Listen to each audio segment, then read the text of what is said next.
করছি। তারপর ওই দেশে আমি আবার মোবাইল কিনে দিছি, আর 1,00,000 টাকা 1,20,000 টাকা ডলার করতে ওরে খাইতে পাঠাইছি। তখন অনেক কষ্ট করে 1,20,000 টাকা আমার ছেলেরে দিছি ডলার করে। আপনার ছেলেকে মুক্তির জন্য কোনো মুক্তিপণ চাইছে কিনা কোনো চাইছে ওই যে ও চায় না, তা ও অন্য লোক চায় না, মনিরার সাথে নিয়ে চাইছে।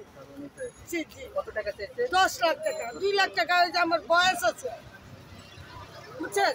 আর মনিরের বইনে আমি সিআইডির এটাই বললাম যে ও না থাক, ওর বাপের ওর ভাইরে বোনের ধরলে আমি সিদ্ধান্তটা পাবো, একটা না একটা খবর তো আমি পাইতাম।